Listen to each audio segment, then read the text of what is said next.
Bible की एक line है, it is as hard for a rich man to enter the kingdom of heaven as a camel to pass through the eye of a needle. इसका मतलब समझते हैं क्या है? मतलब एक अमीर आदमी के लिए स्वर्ग में जाना उतना ही मुश्किल है जितना एक ऊंट का एक सुई के छेद में से निकलना। लेकिन भारत की यह कम्युनिटी इस बात को खुले आम चैलेंज करती है। जी हां, मैं बात कर रहा हूं द फेमस जैन कम्युनिटी की।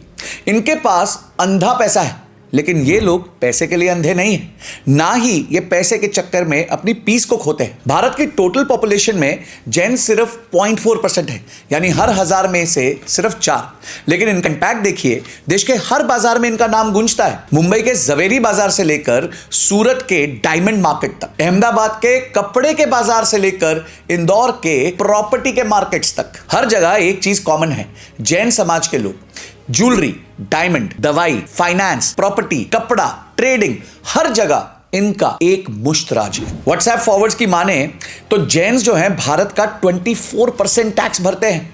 पर सच बात तो यह है कि इंडियन गवर्नमेंट कभी भी टैक्स कंट्रीब्यूशन का डेटा धर्म के हिसाब से नहीं बनाती है। तो ये डेटा सच हो या ना हो, लेकिन ये बात तो 100% सच है कि जहां जैन है वहां ट्रस्ट है, स्टेबिलिटी है और ऑनेस्टी है। आज की वीडियो में हम डिकोड करेंगे कि क्यों 0.4% पॉपुलेशन होने के बाद भी जैन्स जो हैं वो हर बाजार को डोमिनेट करते हैं। क्यों हर स्टॉक ब्रोकर, जूलर और ट्रेडर के बीच में एक ही कहावत चलती है, जैन का चेक है ना तो टेंशन नहीं। क्यों हर फाइनेंशियल क्राइसिस में ये लोग स्टेबल रहते हैं जब बाकी दुनिया पैनिक में आ जाती है। क्यों जैन बिजनेस फैमिलीज इतनी डिसिप्लिन्ड, डेट फ्री और मल्टी जनरेशनली सक्सेसफुल होते हैं। और क्यों हर जैन के घर में प्रॉस्पेरिटी के साथ साथ शांति भी मिलती है। तो चलिए आज हम डिकोड करेंगे द जैन वेल्थ कोड, यानी वो 10 रूल्स जो आपको भी पैसा, पीस और पर्पस की तरफ लेके चले जाएंगे। क्योंकि जैन्स जितना सक्सेसफुल होने के लिए आपको जैन पैदा होने की जरूरत नहीं है,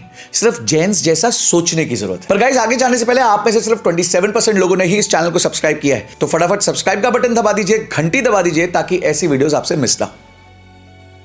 रूल नंबर 1, सीखने से पहले कभी भी कमाई नहीं होती। कहते हैं पैसा कमाना एक कला है, लेकिन ज्ञान कमाना उस कला का पहला कदम है। जैन समाज ने इस कदम को कभी हल्के में नहीं लिया है। उनके लिए पढ़ाई सिर्फ डिग्री नहीं है, एक बिजनेस प्लान होता है। स्कूल एक एक्सपेंस नहीं होता, एक इन्वेस्टमेंट होती है। और इस इन्वेस्टमेंट का सबसे बड़ा प्रूफ है एक नाम, विक्रम साराभाई। 1940s में एक जैन परिवार ने अपने बेटे को लंदन भेजा। दूसरे लोग शॉपिंग लिस्ट लेके जाते हैं और विक्रम साराभाई विजन लेके गए थे। वहां उन्होंने सिर्फ साइंस नहीं पढ़ी, सिस्टम को समझा। उन्होंने देखा कि कैसे दुनिया ऑर्गेनाइज होती है और डिसाइड किया कि भारत अपना स्पेस खुद जीतेगा। वापस आए और एक आइडिया से बना इसरो। एक जैन बेटा जिसका इन्वेस्टमेंट एजुकेशन में था, उसका रिटर्न भारत के ऑर्बिट तक चला गया। जैन परिवार जानते हैं कि सबसे बड़ा कंपाउंड इंटरेस्ट मिलता है नॉलेज पे। प्यू रिसर्च के हिसाब से 34% जैन्स ग्रेजुएट है, जबकि इंडिया का एवरेज सिर्फ 9% है। मतलब ये लोग डिग्री नहीं, डायरेक्शन पे भी फोकस करते हैं।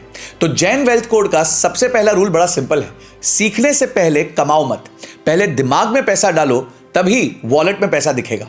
क्योंकि क्लैरिटी से ही कॉन्फिडेंस आता है, और जब कॉन्फिडेंस कंपाउंड करता है तब पैसा नहीं, पूरी लाइफ अपग्रेड हो जाती है। अब आता है रूल नंबर 2, विश्वास ही असली मुद्रा है। रूल नंबर 2 ये कहता है कि विश्वास के बिना कोई भी कमाई टिकती नहीं है। क्योंकि पैसे से बिजनेस चलता है, पर विश्वास से एम्पायर्स बनते हैं।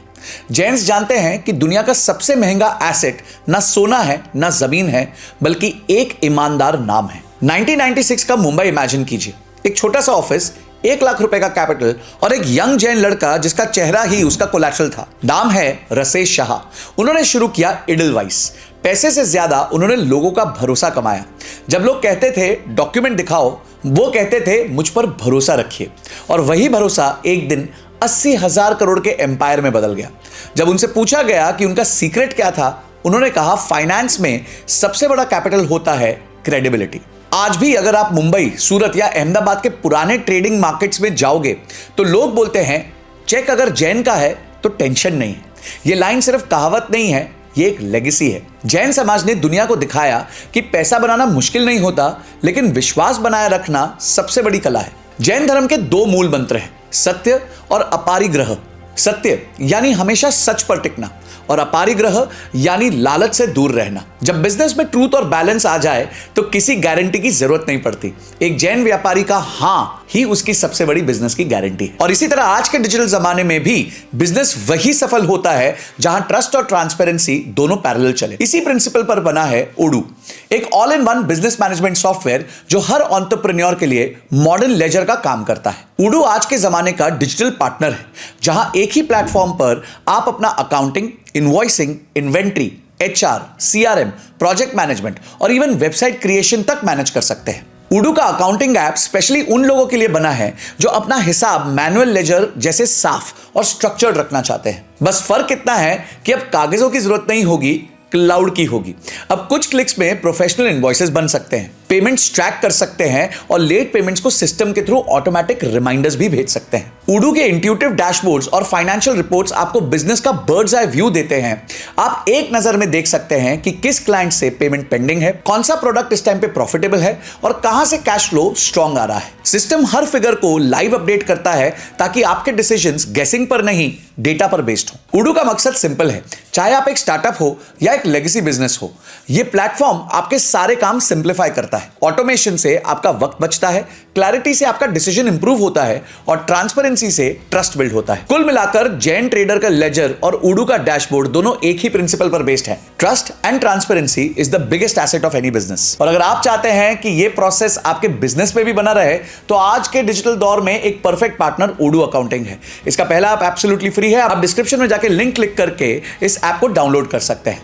जैन वेल्थ कोड और ओडू दोनों एक ही बात सिखाते हैं, प्रोसेस पर विश्वास रखिए, सिस्टम में इन्वेस्ट कीजिए और शांति के साथ प्रॉफिट कमाइए। और अब हम आते हैं रूल नंबर 3, कंट्रोल ही धन का सेवियर है। तो पहले रूल ने सिखाया कि ज्ञान से कमाई होती है, दूसरे ने बताया कि विश्वास से वो कमाई बढ़ती है और अब तीसरा रूल कहता है कि कंट्रोल से ये कमाई टिक जाती है। क्योंकि पैसा बनाना एक हुनर है लेकिन पैसा संभालना एक कला है। सोचिए 2000 के दौर का भारत, जब ऑटो इंडस्ट्री अग्रेसिव एक्सपेंशन में थी, हर कंपनी लोन लेके नई फैक्ट्री खोल रही थी। सबको लग रहा था ग्रोथ का मतलब रिस्क लेना है।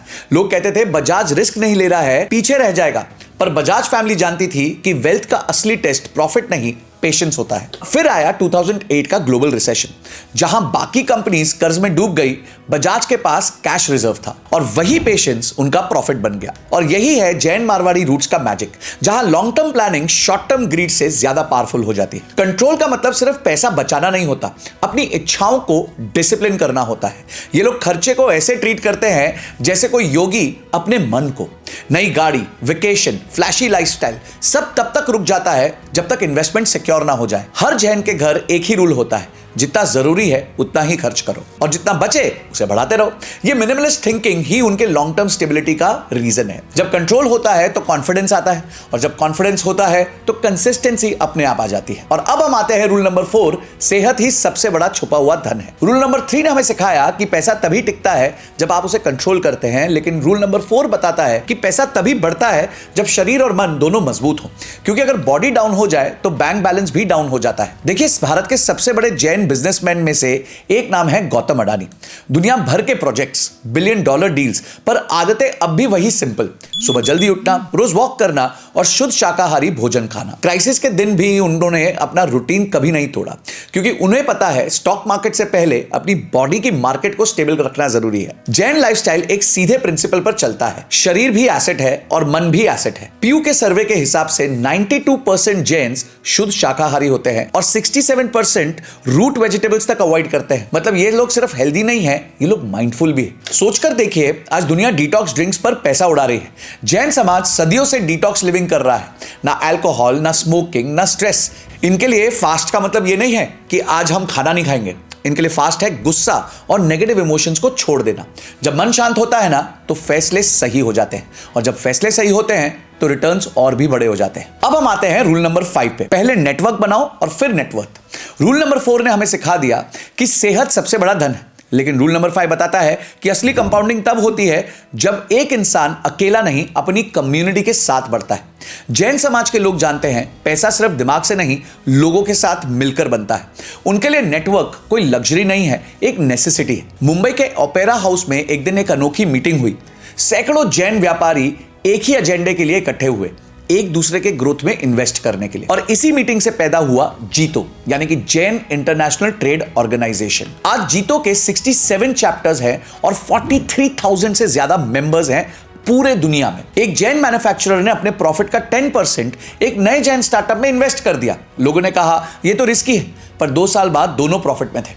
एक ने पैसा कमा लिया और दूसरे ने एक्सपीरियंस। यही होती है कम्युनिटी कंपाउंडिंग, जहां कंपटीशन नहीं कोलैबोरेशन होता है। जैन समाज के लिए नेटवर्क का मतलब सिर्फ बिजनेस कॉन्टैक्ट नहीं, एक इमोशनल सेफ्टी नेट है। अगर किसी का काम रुक जाए तो दूसरा उसका हाथ पकड़ लेता है।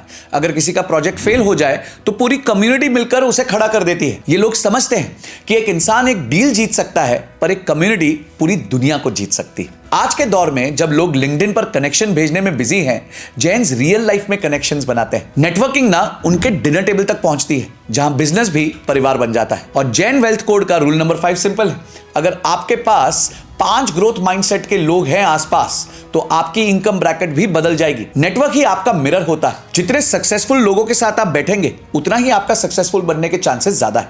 और जब ये नेटवर्क इतना स्ट्रांग हो जाए कि आपका हर कदम किसी और को इंस्पायर करे, तब अगला सवाल उठता है, क्या ये लेगेसी सिर्फ आप तक सीमित रह जाएगी? और यहां आता है रूल नंबर 6। लेगेसी तभी बनती है जब सक्सेसर रेडी होता है। रूल नंबर 5 ने हमें सिखा दिया कि नेटवर्क से ग्रोथ आती है, लेकिन रूल नंबर 6 बताता है कि सस्टेनेबिलिटी तभी आती है जब आप अपना रिप्लेसमेंट खुद बना लो। जैन समाज जानता है कि बिजनेस का असली टेस्ट प्रॉफिट नहीं, ट्रांजिशन होता है। क्योंकि पैसा बनाना एक पीढ़ी का काम है, पर उसे संभालना अगली पीढ़ी की जिम्मेदारी होती है। देखिए, मोतीलाल ओसवाल और रामदेव अग्रवाल जैन नहीं हैं, लेकिन उन्होंने जैन सोच को अपनाया है। दोनों ने अपनी कंपनी में एक सिंपल रूल रखा है, बिजनेस तभी ग्रो करेगा जब सक्सेसर रेडी हो। हर नए मैनेजर को उन्होंने एक छोटा बिजनेस यूनिट दिया है, जहां वो प्रॉफिट लॉस समझे, डिसीजन ले और अकाउंटेबिलिटी को फील करे। ये वही सोच है जो हर जैन परिवार में बचपन से सिखाई जाती है।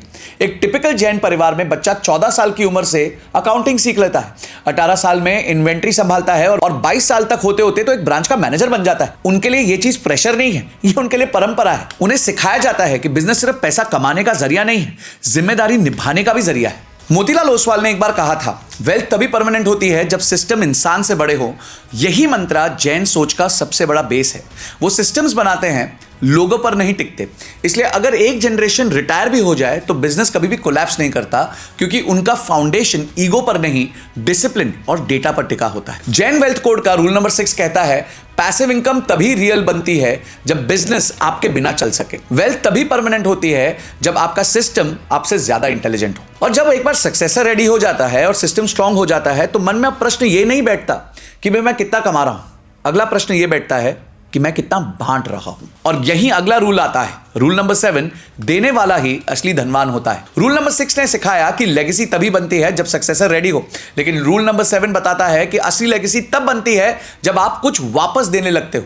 जैन समाज के लोग जानते हैं कि पैसा सिर्फ अपने लिए रखने से नहीं, दूसरों के लिए चलाने से भी उसमें बरकत आती है, क्योंकि उनके लिए दान कोई रिचुअल नहीं है, एक रिटर्न ऑन इन्वेस्टमेंट पॉलिसी है।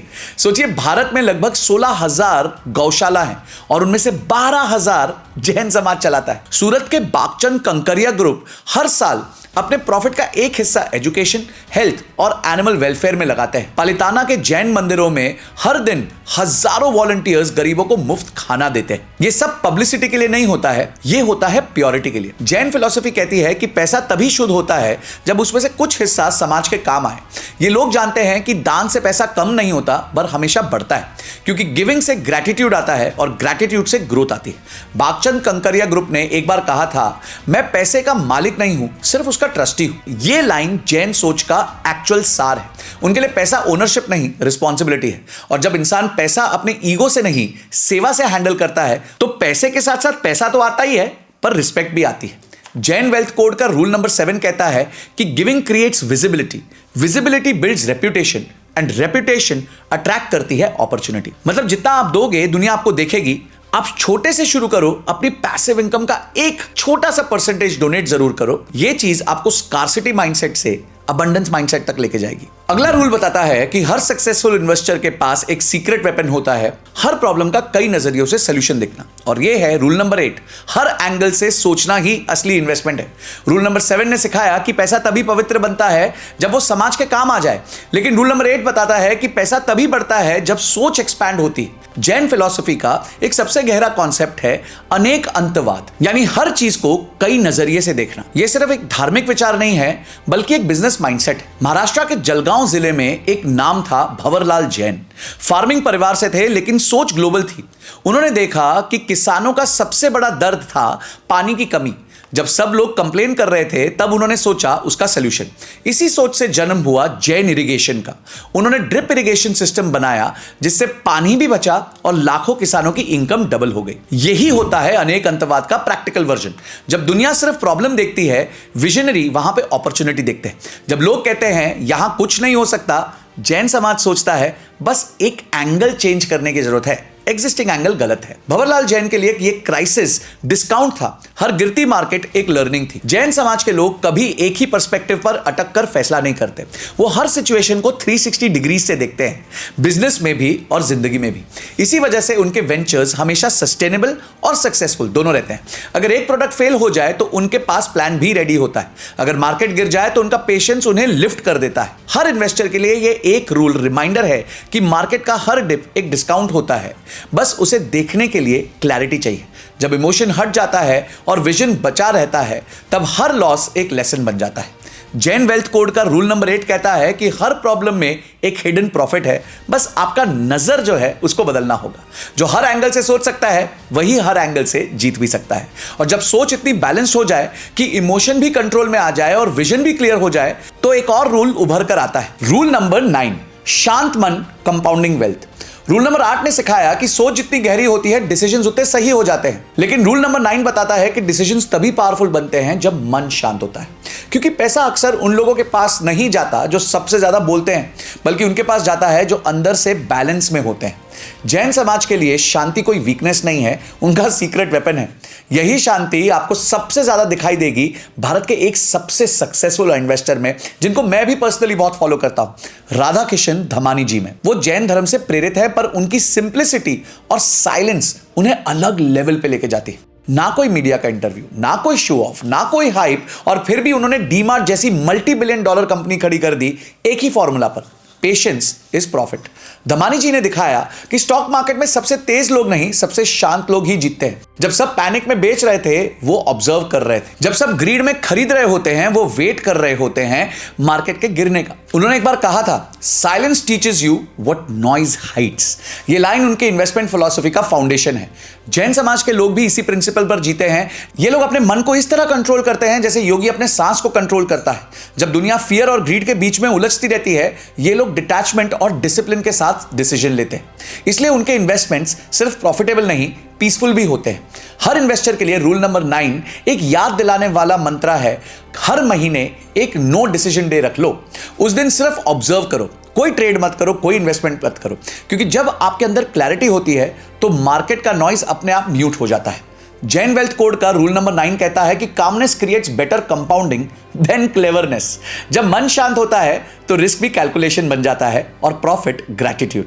और जब यह शांति इतनी गहरी हो जाए कि ईगो को भी डिसॉल्व कर दे, तब इंसान ग्रैटिट्यूड के स्टेज पर पहुंच जाता है।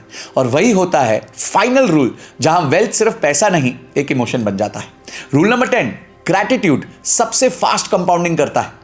रूल नंबर 9 ने हमें सिखा दिया कि काम माइंड से ही पैसा कंपाउंड करता है, लेकिन रूल नंबर 10 बताता है कि जहां कामनेस के बाद सबसे बड़ा वेल्थ एक्सेलरेटर होता है वो होता है ग्रैटिट्यूड। क्योंकि जब ईगो छोटा हो जाता है तब जिंदगी बड़ी लगने लग जाती है। जैन समाज ने ग्रैटिट्यूड को सिर्फ एक फीलिंग नहीं, एक प्रैक्टिस बना दिया है। हर साल पर्युषण के एंड में जैन कम्युनिटी एक ब्यूटीफुल रिचुअल फॉलो करती है जिसे वो कहते हैं मिच्चामी दुक्कदम। इस दिन हर व्यक्ति सबसे माफी मांगता है, चाहे वो उसका परिवार हो, दोस्त हो, एम्प्लॉय हो। मतलब अगर मुझसे कोई गलती हो गई हो तो मुझे माफ कर दीजिए। ये सिर्फ एक धार्मिक एक्ट नहीं बल्कि एक इमोशनल डिटॉक्स और ईगो रीसेट है। इससे रिलेशनशिप्स रिपेयर हो जाते हैं और माइंड रिफ्रेश हो जाता है। जैन समाज जानता है कि फाइनेंशियल स्ट्रेस का 90% सोर्स ईगो होता है। जब व्यक्ति अपनी गलती मान लेता है तो उसके डिसीजंस क्लियर हो जाते हैं। जब दिल हल्का हो जाता है तो रिस्क टेकिंग और जजमेंट दोनों बेटर हो जाते हैं। ग्रैटिट्यूड एक इमोशन नहीं है, एक परफॉर्मेंस एनहांसर है। एक इन्वेस्टर के लिए ग्रैटिट्यूड का मतलब है अपनी ब्लेसिंग्स का रिकॉर्ड रखना। हर महीने अपनी वेल्थ डायरी में लिखिए, मैं किस वजह से यहां तक पहुंचा हूं। जब आप अपनी सफलता का क्रेडिट यूनिवर्स को देने लगते हैं तो यूनिवर्स आपके अकाउंट में और अपॉर्चुनिटीज जमा करने लग जाता है। Gratitude attracts abundance and abundance definitely compounds. Jain wealth code का रूल नंबर 10 कहता है कि जब आपका दिल थैंकफुल होता है तो जिंदगी अपने आप इंटरेस्ट देने लग जाती है। जब व्यक्ति देना ज्यादा सोचता है और मांगना छोड़ देता है तो ऑटोमेटिकली यूनिवर्स उसके लिए अपॉर्चुनिटीज क्रिएट करता है। और वही मोमेंट होता है जब पैसा, पीस और पर्पस तीनों चीजें आपके लाइफ में अलाइन हो जाती हैं। और अगर आप चाहते हैं कि ये प्रोसेस आपके बिजनेस में भी बना रहे तो आज के डिजिटल दौर में एक परफेक्ट पार्टनर ओडू अकाउंटिंग है।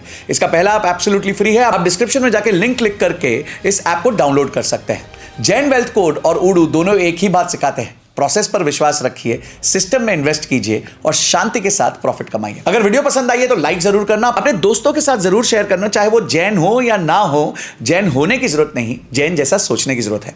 आप कल से क्या मेजर चेंजेस करने वाले हैं इस वीडियो को देख के मुझे कमेंट सेक्शन में जरूर बताइएगा और किस चीज पे वीडियो बनाऊं वो भी बताना। This is Sanjay Kathuria signing off till the next video. जय हिंद, जय भारत।